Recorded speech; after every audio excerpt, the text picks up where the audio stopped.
ಇವತ್ 4ನೇ ದಿನ ನಾವು ಶಿಲುಬೆಯನ್ನು ಕುರಿತು ಧ್ಯಾನ ಮಾಡ್ತಾ ಇದ್ದೀವಿ. ನೆನ್ನೆ ನಾವು ಕ್ರಿಸ್ತನು ನಮ್ಮನ್ನ ಅಂಧಕಾರದ ಅಧಿಕಾರದಿಂದ, ಸೈತಾನ ಅಧಿಕಾರದಿಂದ ನಮ್ಮನ್ನು ಬಿಡಿಸುವಂತೆ ನಮಗಾಗಿ ಶಿಲುಬೆಯಲ್ಲಿ ಸತ್ತರು ಅಂತ ನಾವು ಕೇಳ್ತಿದ್ದೀವಿ. ದೊರೆತನಗಳನ್ನು, ಅಧಿಕಾರಗಳನ್ನು, ಸೈತಾನ ಕ್ರಿಯೆಗಳನ್ನು ಶಿಲುಬೆಯಲ್ಲಿ ಯೇಸು ಸ್ವಾಮಿ ನಾಶ ಮಾಡಿದ್ದಾರೆ, ವಿಜಯಗೊಂಡಿದ್ದಾರೆ ಅಂತ ನಾವು ಕಳಿತಿದ್ದೀವಿ. ಕರ್ತನಾದ ಯೇಸು ಕ್ರಿಸ್ತನನ್ನು ನಂಬಿರುವ ನಾವು ಬೆಳಕಲ್ಲಿದ್ದೀವಿ, ದೇವಕುಮಾರನ ಅಧಿಕಾರದಲ್ಲಿದ್ದೀವಿ.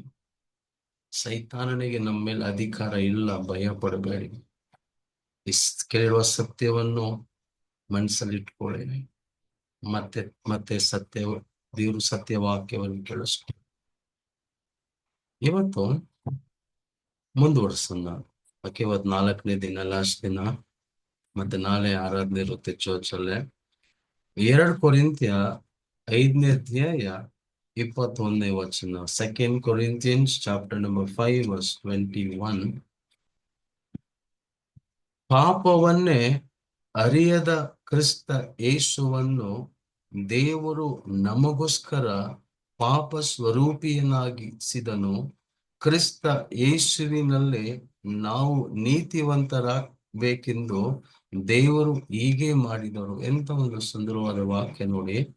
ಪಾಪ ಜ್ಞಾನವಿಲ್ಲದ, ಪಾಪ ಅರಿವಿಲ್ಲದ ಯೇಸುವನ್ನು ನಮಗೋಸ್ಕರ ಪಾಪ ಸ್ವರೂಪಿಯಾಗಿ ಮಾಡಿಸಿದರು. ಅಂದ್ರೆ ಶಿಲುಬೆಯಲ್ಲಿ ನಮಗೋಸ್ಕರ ಯೇಸು ಸ್ವಾಮಿ ಪಾಪವಾಗಿದ್ರು. ತಂದೆ ಯಾಕೆ ನನ್ನ ಕೈ ಬಿಟ್ಟೆ ಅಂತ ಯೇಸು ಸ್ವಾಮಿ ಶಿಲುಬೆಯಲ್ಲಿ ಒಂದು ಮಾತಾಡ್ತಾರೆ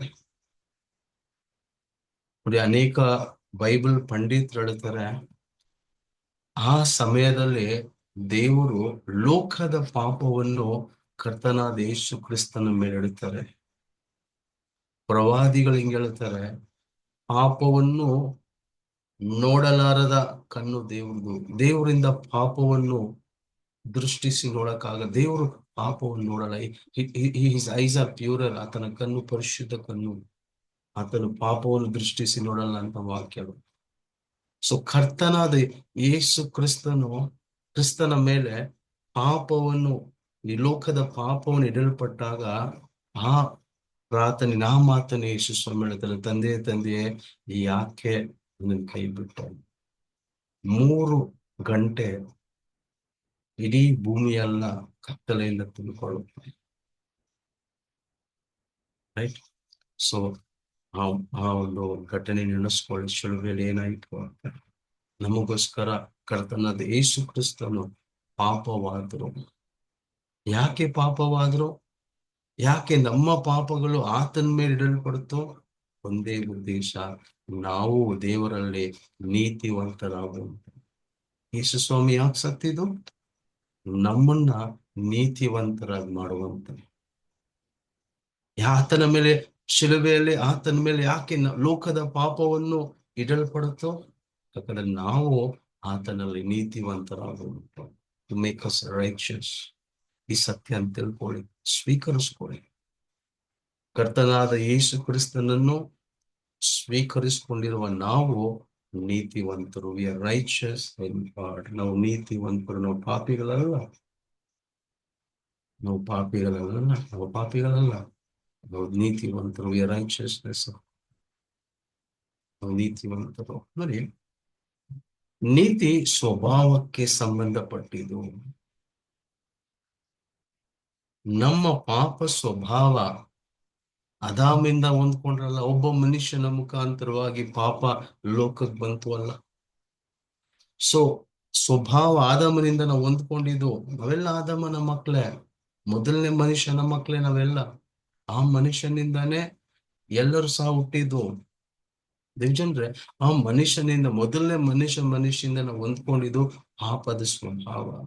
ನೋಡಿ, ದೇವ್ರ ವಾಕ್ಯ ಹೇಳುತ್ತೆ, ಸ್ವಾಭಾವಿಕವಾಗಿನೇ ನಾವು ಪಾಪಿಗಳಾಗಿದ್ರಿ. By nature we are sinners. ರೋಮಪುರದವ್ರಿಗೆ ಹಿಂಗೆ ಹೇಳ್ತಾರೆ ಪೌಲನು, ಅನ್ಯರು ಸ್ವಾಭಾವಿಕವಾಗಿ ಅವರು ಪಾಪಿಗಳು ಅಂತ. ಸ್ವಾಭಾವಿಕವಾಗಿ. ಯಾಕಂದ್ರೆ ಅವರು ಆದಾಮಿನ ಮಕ್ಕಳು.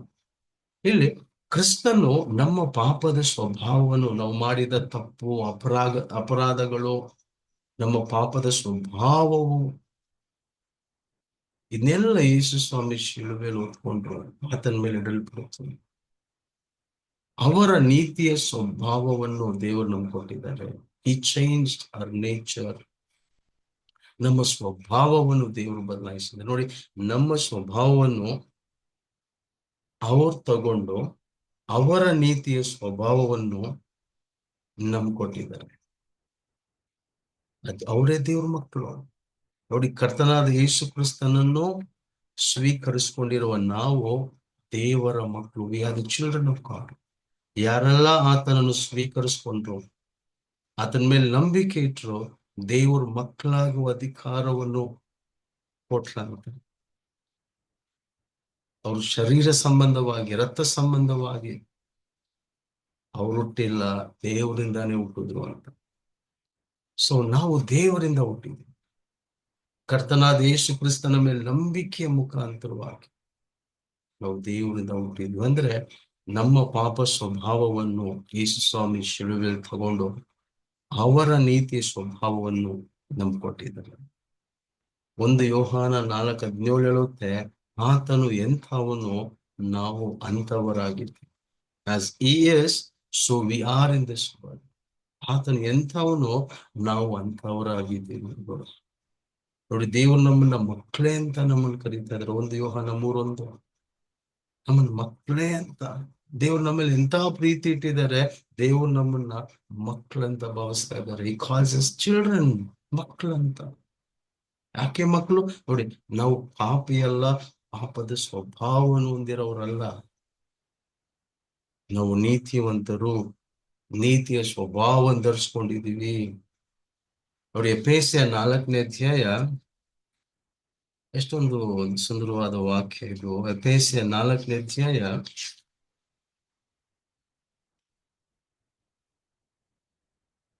ಎಫೆಸೀಯ 4ನೇ ಅಧ್ಯಾಯ 22 ಮತ್ತು 24ನೇ ವಚನವನ್ನು ಓದ್ತೇನೆ.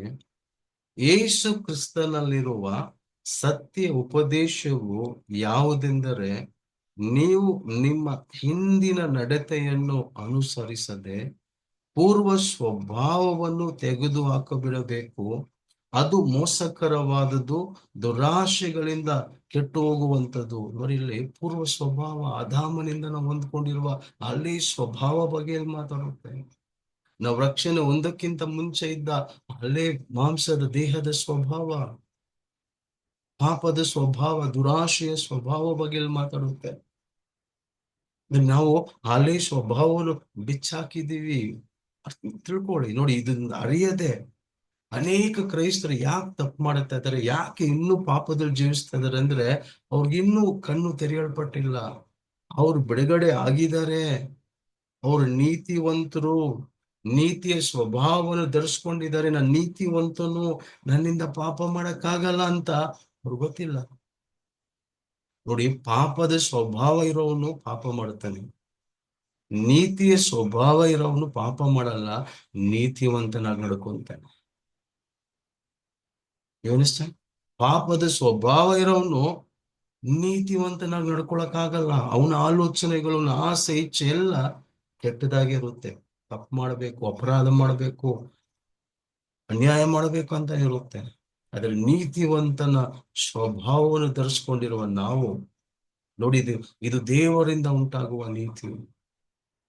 ನೋಡಿ, ನಾನು ಕ್ರಿಯೆಯ ಬಗ್ಗೆ ಮಾತಾಡ್ತಾ ಇಲ್ಲ, ದೇವರ ಕೃಪೆ ಬಗ್ಗೆ ಮಾತಾಡ್ತಾ ಇದ್ದೇನೆ. ನೋಡಿ, ಇವತ್ತು ಅನೇಕರು ಈ ಲೋಕ ಅವರ ಕ್ರಿಯೆಯನ್ನು ನೋಡಿ ನೀತಿವಂತನ ಅನ್ನುತ್ತೆ. ಅವ್ರು ಹಿಂಗ್ ಮಾಡಿದ್ರು ಅವ್ರು ನೀತಿವಂತರು, ಹಿಂಗ್ ಮಾಡ್ಬಿಟ್ರು ಅವ್ರು ಪಾಪಿ ಅಂತ. ಅಲ್ಲಲ್ಲ, ಬೈಬಲ್ ಹೇಳೋದು ದೇವರು ಕೊಡುವ ನೀತಿ, ಕ್ರಿಸ್ತ ಯೇಸುವಿನಲ್ಲಿ ಉಂಟಾಗುವ ನೀತಿ ಎಂಬ ದಾನ. ರೋಮಪುರದ ಪತ್ರಿಕೆ 5:17 ಹೇಳುತ್ತೆ, ನೀತಿಯ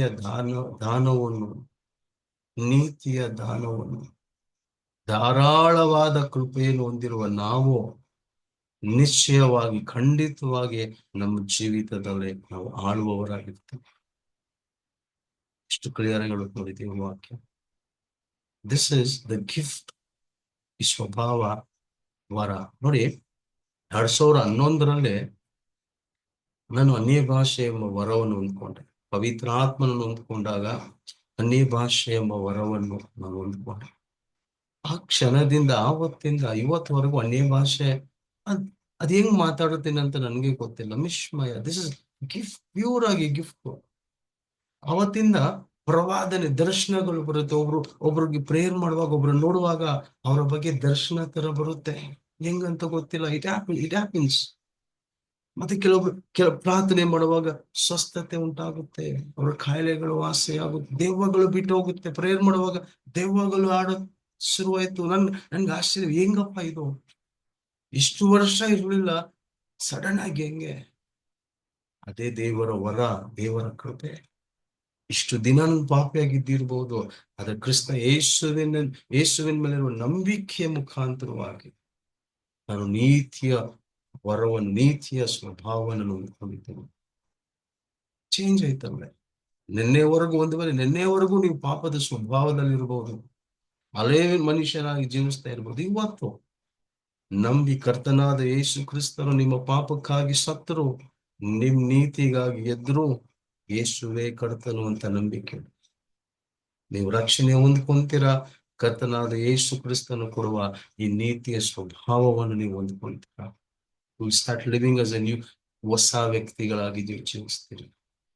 ಹಳೆ ವ್ಯಕ್ತಿ ಪಾಪದ ಸ್ವಭಾವ ಇರೋನು. ಹೊಸ ವ್ಯಕ್ತಿ ದೇವರ ಮಕ್ಕಳು, ದೇವರ ಮಗಳು ನೀತಿಯ ಸ್ವಭಾವ ಧರಿಸ್ಕೊಂಡು ನಾವು ನೂತನ ಸೃಷ್ಟಿಯಾಗಿ, ನೂತನ ವ್ಯಕ್ತಿಯಾಗಿ, ನೂತನ ಮನುಷ್ಯನಾಗಿ ನಾವು ಜೀವಿಸ್ತೀವಿ. We are new creation. 24ನೇ ವಚನ ನೋಡಿ, ಆ ಸ್ವಭಾವ 23 ಓದ್ಬಿಡ್ತೇನೆ. ನೀವು ನಿಮ್ಮ ಮನಸ್ಸಿನ ಭಾವದಲ್ಲಿ ಹೊಸೊಬ್ಬರಾಗಿ ನೂತನ ಸ್ವಭಾವವನ್ನು ಧರಿಸಿಕೊಳ್ಳಬೇಕು. ವಾಕ್ಯ ಹೇಳುತ್ತೆ, ನೂತನ ಸ್ವಭಾವ ಧರಿಸ್ಕೊಳ್ಳಿ. ಈ ನೂತನ ಸ್ವಭಾವ ಹೆಂಗ್ ಉಂಟಾಗೋದು? ನಾವ್ ಹೆಂಗ್ ಧರಿಸ್ಕೊಳ್ಬೇಕು? ಕರ್ತನಾದ ಯೇಸು ಕ್ರಿಸ್ತನ ಮೇಲಿರುವ ನಂಬಿಕೆಯ ಮುಖಾಂತರ. ಆತ ನನಗೋಸ್ಕರ ಪಾಪ ಸ್ವರೂಪಿಯಾಗಾದ್ರು. ಯಾಕೆ? ನಾನು ದೇವರಲ್ಲಿ ನೀತಿವಂತರಾಗುವಂತೆ, ಮೇಕ್ ಮಿ ರೈಚಸ್. ನಂಬಿಕೆ ಆತನ ಸತ್ತಿದು ನನ್ನನ್ನ ನೀತಿವಂತನಾಗಿ ಮಾಡಕ್ಕೆ. ಅದನ್ನ ನಂಬೇಡಿ. ಆ ಸ್ವಭಾವವು, ಆ ಹೊಸ ಸ್ವಭಾವವು ದೇವರ ಹೋಲಿಕೆಯ ಮೇರೆಗೆ ನೀತಿಯಲ್ಲಿಯೂ ನಿಜವಾದ ಪರಿಶುದ್ಧತೆಯಲ್ಲಿಯೂ ನಿರ್ಮಿಸಲ್ಪಟ್ಟಿದೆ. ನೋಡಿ, ಈ ಹೊಸ ಸ್ವಭಾವ, ನೋಡಿ, ಈ ನೀತಿ, ಈ ಹೊಸ ಮನುಷ್ಯನಿಗೆ, ಈ ನೀತಿವಂತನಿಗೆ ಇನ್ನೊಂದು ಹೆಸರು ಕೊಡಲ್ಪಡುತ್ತೆ ನೋಡಿ, ಹೊಸ ಮನುಷ್ಯ, ಹೊಸ ಸ್ವಭಾವ. ಆ ಹೊಸ ಸ್ವಭಾವ ಹೆಂಗೈತೆ? ದೇವರಂತೆ. ಓ, ಥ್ಯಾಂಕ್ ಯು ಲಾರ್ಡ್. ನೀತಿ ಉಳ್ಳದು, ಪರಿಶುದ್ಧತೆ ಉಳ್ಳದಾಗೈತಂತೆ. ಇವ್ ನೋಡಿ, ನಾನು ನೀತಿವಂತನಾಗಿ, ಪರಿಶುದ್ಧನಾಗಿ ಜೀವಿಸಕ್ಕೆ ನಾನು ಏನು ಆಕ್ಟಿಂಗ್ ಮಾಡೋದ್ ಬೇಡ, ನಾನು ತೋರಿಸ್ಕೊಳ್ಳೋದ್ ಬೇಡ. ನೋಡಿ, ಅನೇಕರು ಬೇರೆ ಹೊರಗಡೆ ತೋರಿಸ್ಕೊಂತ ಇದಾರೆ ಅಷ್ಟೇ. ಒಳಗಡೆ ಪಾಪ ಇರುತ್ತೆ, ಹೊರಗಡೆ ತೋರಿಸ್ಕೊಂತ ಇರ್ತಾರೆ. ಅಂತ ನಾಟಕ ಆಡೋದ್ ಬೇಡ. ನಾವು ನಿಜವಾದ ನೀತಿಯಲ್ಲೂ ಪರಿಶುದ್ಧತೆಯಲ್ಲಿಯೂ ಸಹ ಈ ಹೊಸ ಸ್ವಭಾವವನ್ನು ನಾವು ಧರಿಸ್ಕೊಂಡಿದೀವಿ, ಹೊಂದ್ಕೊಂಡಿದೀವಿ. ಆತನು ಎಂಥವನೋ ನಾವು ಅಂತವರಾಗಿದ್ದೀವಿ. ನಾವು ನಾಟಕ ಮಾಡೋದು ಬೇಡ. We can be real, living a real righteous and holy life. ನಮ್ಮ ಮನಸ್ಸುಗಳನ್ನು ದೇವರ ಕಡೆ, ನಿಮ್ಮ ಮನಸ್ಸುಗಳನ್ನು ದೇವರ ಕಡೆ ಇಟ್ರೆ ಖಂಡಿತವಾಗಿ ತುಂಬಾ ಈಸಿ, ಕಷ್ಟನೇ ಇಲ್ಲ. ಸೊ ಈ ನೀತಿವಂತನ ಸ್ವಭಾವ, ದಿಸ್ ನ್ಯೂ ನೇಚರ್. ನಾವು ನೂತನ ಸೃಷ್ಟಿ. ನೋಡಿ, 2 ಕೊರಿಂಥಿಯ 5:17 ಏನ್ ಹೇಳುತ್ತೆ ನೋಡಿ. 2 ಕೊರಿಂಥಿಯ, 2 Corinthians ಚಾಪ್ಟರ್ ನಂಬರ್ 5:17. ಹೀಗಿರಲಾಗಿ ಯಾವನಾದರೂ ಕ್ರಿಸ್ತನಲ್ಲಿದ್ದರೆ ಅವನು ನೂತನ ಸೃಷ್ಟಿಯಾಗಿದ್ದಾನೆ. ನೋಡಿ, ಕ್ರಿಸ್ತನನ್ನು ನಂಬಿ ಕ್ರಿಸ್ತನಿಗಾಗಿ ಜೀವಿಸುವ ನಾನು ನೂತನ ಸೃಷ್ಟಿ. ಅಲ್ಲೇ ಎಫೆಸೀಯ 4:22-24 ನಾವು ಓದುವಾಗ ನೂತನ ಸ್ವಭಾವ ಅಂತ. ನೋಡಿ, ರಿಸೀವ್ ದ ಗಿಫ್ಟ್, ರಿಸೀವ್ ಮಾಡ್ಕೊಳ್ಳಿ ಅಷ್ಟೇ. ನಾನು ಹೆಂಗಪ್ಪ ನೀತಿವಂತನಾಗೋದು, ನಾನು ಹೆಂಗಪ್ಪ ಪರಿಶುದ್ಧವಂತನಾಗಿ ಜೀವಿಸೋದು?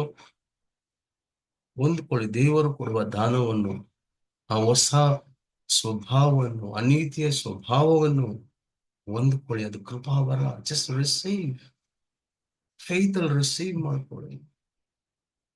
ನೋಡಿ, ನಿಮ್ಮ ಮನಸ್ಸು, ನಿಮ್ಮ ಯೋಚನೆಗಳೆಲ್ಲ ಬದಲಾವಣೆ ಆಗುತ್ತೆ ನೋಡಿ.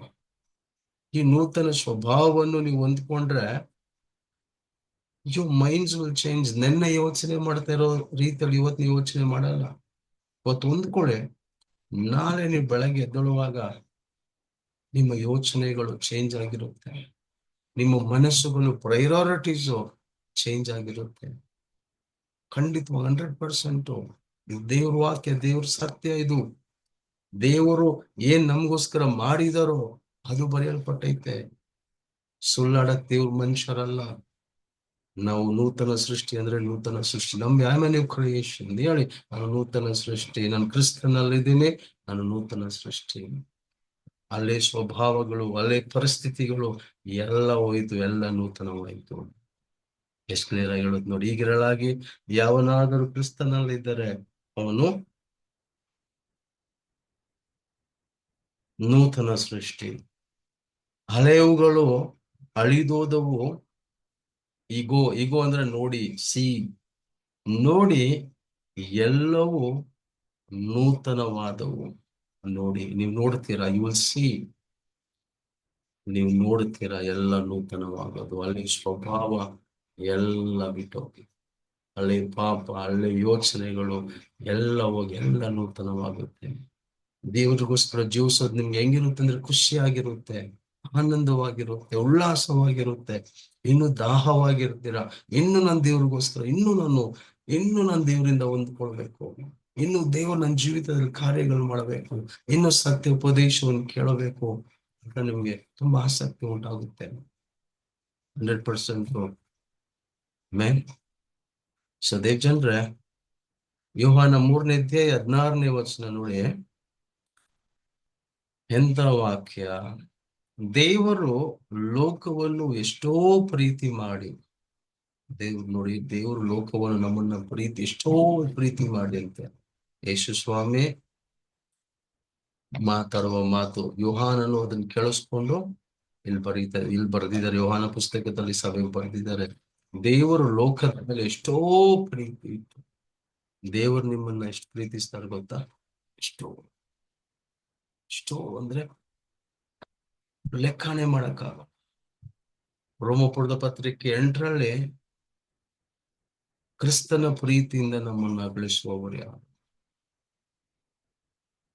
ದೇವರು ನಮ್ಮ ಮೇಲೆ ಕ್ರಿಸ್ತ ಯೇಸುವಿನ ಮುಖಾಂತರವಾಗಿ ತೋರಿಸುವ ಪ್ರೀತಿಯಿಂದ ನಮ್ಮನ್ನ ಗಳಿಸುವವರು ಯಾರು?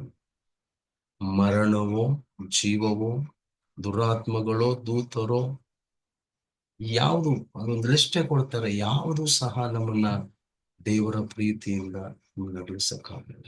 ದೇವರು ನಮ್ಮನ್ನು ತುಂಬಾ ನಮ್ಮನ್ನ ದೇವರು ಪ್ರೀತಿಸ್ತಾರೆ. ದೇವರು ನಮ್ಮನ್ನ ಕುರಿತು ಹಿತಕರವಾಗಿ ಯೋಚನೆ ಮಾಡ್ತಾ ಇದ್ದಾರೆ. Don't get confused. ಏನೋ ಒಂದು ವಿಷಯ ಪ್ರೇಯರ್ ಮಾಡಿ ಆಗ್ಲಿಲ್ಲ ಅಂತ ಅನ್ಕೊಳ್ಬೇಡಿ, ದೇವ್ರು ನಿಮ್ಮನ್ನ ಪ್ರೀತಿಸಲ್ಲ. No, don't think that. ಕೆಲವೊಬ್ರು ಹಂಗೆ ಯೋಚನೆ ಮಾಡ್ತಾರೆ, ಒಂದ್ ವಿಷಯ ಕೇಳುತ್ತಾರೆ, ಅದಾಗ ಆ ತಕ್ಷಣ ಆಗಲ್ಲ.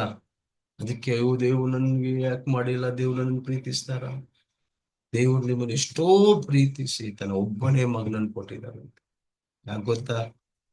ನಾವ್ ಯಾರು ನಾಶವಾಗಬಾರ್ದು. ನೋಡಿ, ದೇವರು ಲೋಕವನ್ನು ಎಷ್ಟೋ ಪ್ರೀತಿ ಮಾಡಿ ತನ್ನ ಒಬ್ಬನೇ ಮಗನನ್ನು ಕೊಟ್ಟನು ಅಂತ. ಭೂಮಿಗೆ ಕೊಟ್ರು ಅಂದ್ರೆ ಪರಲೋಕದಿಂದ ಭೂಲೋಕ ಕಳಿಸ್ಕೊಟ್ರು. ಶಿಲುಬೆ ಕಳಿಸ್ಕೊಟ್ರು. ನಮ್ಮ ಮೇಲೆ ಪ್ರೀತಿ ಇಟ್ಟು ಭೂಮಿ ಕಳಿಸ್ಕೊಟ್ರು. ಭೂಮಿಗೆ ಮಾತ್ರವಲ್ಲದೆ ಶಿಲುಬೆಗೂ ಕಳಿಸ್ಕೊಟ್ರು. ತಂದೆ, ನಿನಗೆ ಚಿತ್ತವಾದರೆ ಈ ಪಾತ್ರೆ ನೀಗಿಸು, ಮರಣದ ಶಿಲುಬೆಯ ಪಾತ್ರೆ ನೀಗಿಸುವಂತ 3 ಸತಿ ಕರ್ತನು ಪ್ರಾರ್ಥನೆ ಮಾಡುವಾಗ, ನನ್ನ ಚಿತ್ತವಲ್ಲ ನಿನ್ನ ಚಿತ್ತ ದೇವರೇ ಅಂತ ಯೇಸು ಸ್ವಾಮಿ ಪ್ರಾರ್ಥನೆ ಮಾಡುವಾಗ, ದೇವರು ನಮ್ಮ ಮೇಲೆ ಎಷ್ಟೋ ಪ್ರೀತಿ ಇಟ್ಟು ತನ್ನ ಒಬ್ಬನೇ ಮಗನನ್ನೇ ಶಿಲುಬೆ ಕಳಿಸ್ಕೊಟ್ರು, ಕೊಟ್ರು ನೋಡಿ, ಕೊಟ್ರು, ಶಿಲುಬೆ ಕಳಿಸ್ಕೊಟ್ರು ನಮ್ದಾಗಿ. ಗೆತ್ಸೆಮನೆಯಲ್ಲೇ ಯೇಸು ಸ್ವಾಮಿಯ ಬೆವರು ಸಹ ರಕ್ತವಾಯಿತು. ಇದ್ರ ಬಗ್ಗೆ ನಾವು ಡೀಟೇಲ್ ಆಗಿ ಡೀಪ್ ಆಗಿ ನಾವು ಕಳ್ತಿದ್ದೀವಿ. ಬೆವರು ರಕ್ತವಾಯಿತು. ತನ್ನ ಪ್ರಿಯ ಕುಮಾರನು 3 ಸತಿ ಪ್ರಾರ್ಥನೆ ಮಾಡ್ತಾ ಇದ್ದಾರೆ, ನಿನಗೆ ಚಿತ್ತವಾದ್ರೆ ಈ ಪಾತ್ರೆ ನೀಗಿಸು ಸ್ವಾಮಿ. ಆದ್ರೆ ನಮ್ಮ ಮೇಲೆ ಎಷ್ಟೋ ಪ್ರೀತಿ ಇತ್ತು, ಅವ್ರನ್ನ ಕಳಿಸ್ಕೊಡ್ತಾರೆ. ಎಂತ ಪ್ರೀತಿ, ನಾವು ಶಿಲುಬೆಗೆ ಕಳಿಸ್ಕೊಡ್ತಾರೆ. ಅವರು ಶಿಲುಬೆಗೆ ಹೋದ್ರೇನೆ ನಮ್ಮನ್ನ ರಕ್ಷಿಸಕ್ ಸಾಧ್ಯ. ನೋಡಿ, ಯಾಕೆ ಶಿಲುಬೆ ಕೊಟ್ರು, ಯಾಕೆ ತನ್ನ ಮಗನನ್ನು ಕೊಟ್ರು? ಆತನು ನಂಬುವ ಯಾವನಾದ್ರೂ ನಾಶವಾಗದೆ ನಾವು ನಾಶವಾಗಬಾರ್ದು ಅಂತ. ಪಾಪದಿಂದ ನಾಶ ಆಗ್ಬಾರ್ದು, ಶಾಪದಿಂದ ನಾಶ ಆಗ್ಬಾರ್ದು, ಸೈತಾನಗಳಿಂದ, ಕತ್ತಲೆಯಿಂದ, ದುರಾತ್ಮಗಳಿಂದ ನಾಶ ಆಗ್ಬಾರ್ದು, ನಮ್ಮ ಹಳೆ ಸ್ವಭಾವದಿಂದ ನಾವು ನಾಶ ಆಗ್ಬಾರ್ದು. ನಾವು ನಾಶ ಆಗ್ಬಾರ್ದು ಅಂತಾನೆ ದೇವರು ತನ್ನ ಮಗನನ್ನು ಶಿಲುಬೆ ಕಳಿಸ್ಕೊಟ್ರು. ನಾವು ಎಲ್ರೂ ಸಹ ನಿತ್ಯ ಜೀವವನ್ನು ಹೊಂದ್ಕೊಳ್ಬೇಕು ಅಂತ, ಮರಣದಿಂದ ನಾವು ಬಿಡುಗಡೆ ಆಗ್ಬೇಕು ಅಂತ, ನಾವು ಸೊಬ್ಬರಾಗಿ ದೇವರಿಗಾಗಿ ಜೀವಿಸ್ಬೇಕು ಅಂತ, ನಾವು ನೀತಿವಂತರಾಗಿ ದೇವರಲ್ಲಿ, ಕ್ರಿಸ್ತನಲ್ಲಿ ನೀತಿವಂತರಾಗುವಂತೆ, ನಾವು ದೇವರ ಮಕ್ಕಳಾಗುವಂತೆ ಕಳಿಸ್ಕೊಟ್ರು. ಎಂತ ವಾಕ್ಯ, ಎಂತ ವಾಕ್ಯ. ನಾವು ಪ್ರಾರ್ಥನೆ ಮಾಡೋಣ. ಒಂದು ವೇಳೆ ಈ ವಾಕ್ಯವನ್ನು ಬೆಳೆಸ್ಕೊಂತ ಇರುವ ನೀವು ಯಾರಾದ್ರೂ ಇನ್ನೂ ನೀವು ರಕ್ಷಣೆ ಹೊಂದದೇ ಇದ್ರೆ, ದೇವರು ಕೊಟ್ಟ ತನ್ನ ಒಬ್ಬನೇ ಮಗನನ್ನು ನೀವು ಇನ್ನೂ ಸ್ವೀಕಾರ ಮಾಡ್ಕೊಳ್ಳದೇ ಇದ್ರೆ ಈಗ ಸ್ವೀಕಾರ ಮಾಡ್ಕೊ. ನೀವು ನಾಶವಾಗಬಾರದು, ಮರಣದಿಂದ, ಪಾಪದಿಂದ, ಶಾಪದಿಂದ, ನಿಮ್ಮ ಹಳೆ ಸ್ವಭಾವದಿಂದ, ದುರಾತ್ಮಗಳಿಂದ, ಬಡತನದಿಂದ ನೀವು ನಾಶವಾಗಬಾರ್ದು ಅಂತ ತನ್ನ ಒಬ್ಬನೇ ಮಗನನ್ನು ಕಳಿಸ್ಕೊಟ್ರು, ನಿಮ್ಮನ್ನು ರಕ್ಷಿಸುವಂತೆ, ಅವುಗಳಿಂದ ನಿಮ್ಮನ್ನು ರಕ್ಷಿಸುವಂತೆ. ನಿಮ್ಗೆ ಜೀವ ಉಂಟಾಗಬೇಕು, ನಿಮ್ಗೆ ಅಬ್ರಹಾಮನ ಆಶೀರ್ವಾದ ಉಂಟಾಗಬೇಕು, ಪವಿತ್ರಾತ್ಮನ ವಾಗ್ದಾನ ನೀವು ಹೊಂದ್ಕೊಳ್ಬೇಕು, ನೀತಿಯ ಸ್ವಭಾವವನ್ನು ನೀವು ಹೊಂದ್ಕೊಳ್ಬೇಕು, ನೂತನ ಸೃಷ್ಟಿಯಾಗಿ ದೇವರ ಮಕ್ಕಳಾಗಿ ನೀವು ಜೀವಿಸಬೇಕು ಅಂತ ನನ್ನ ಮಗನನ್ನು ಕಳಿಸ್ಕೊಟ್ರು. ಇವತ್ತು ಸ್ವೀಕಾರ ಮಾಡಿ, ಪಾಸ್ಟರ್ ಯೇಸು ಸ್ವಾಮಿಯಿಂದ ಹೆಂಗ್ ಸ್ವೀಕಾರ ಮಾಡ್ಕೊಂಡು, ಈ ನೀತಿಯ ಸ್ವಭಾವನ ಹೆಂಗ್ ನಾನು ಸ್ವೀಕಾರ ಮಾಡ್ಕೊಳ್ಳೋದು? ಸಿಂಪಲ್. ಇವತ್ತು ವಾಕ್ಯವನ್ನು ಓದಿದ್ರ 2 ಕೊರಿಂಥಿ 5:21, ಅದ್ರ ಮೇಲೆ ನಂಬಿಕೆ. ಪಾಪ ಜ್ಞಾನವಿಲ್ಲದ ಆತನನ್ನು ನನಗೋಸ್ಕರ ಪಾಪ ಸ್ವರೂಪಿಯಾಗಿ ಮಾಡಿದ್ರು. ಹೇಳಿ, ಪಾಪ ಜ್ಞಾನವಿಲ್ಲದ ಆತನನ್ನು ದೇವರು ನನಗೋಸ್ಕರ ಪಾಪ ಸ್ವರೂಪಿಯಾಗಿ ಮಾಡಿದ್ರು. ನಾನು ದೇವರಲ್ಲಿ ನೀತಿ ಸ್ವರೂಪಿ ಆಗುವಂತೆ ನನಗೋಸ್ಕರ ಕ್ರಿಸ್ತನು ಪಾಪವ ನಂಬಿ ಹೇಳಿ ಅದನ್ನೇ ಹೇಳಿ, ಪಾಪ ಜ್ಞಾನವಿಲ್ಲದ ಆತನನ್ನು ನನಗೋಸ್ಕರ ನಾನು ನೀತಿವಂತನಾಗುವಂತೆ ಪಾಪ ಸ್ವರೂಪಿಯಾಗಿ ಮಾಡಿದ್ದೀನಿ. ನಾನು ಕರ್ತನಾದ ಯೇಸು ಕ್ರಿಸ್ತನನ್ನು ನಂಬುತ್ತೇನೆ. ಆತನು ಸತ್ತಿದ್ದು ನನ್ನ ಪಾಪಕ್ಕಾಗಿ, ಸತ್ತ ಯೇಸುವನ್ನು ದೇವರು ಜೀವದಿಂದ ಬಿಡಿಸಿದ್ರು ಅಂತ ನಾನು ನಂಬುತ್ತೇನೆ. ಯೇಸುವೇ ನನ್ನ ಕರ್ತನು.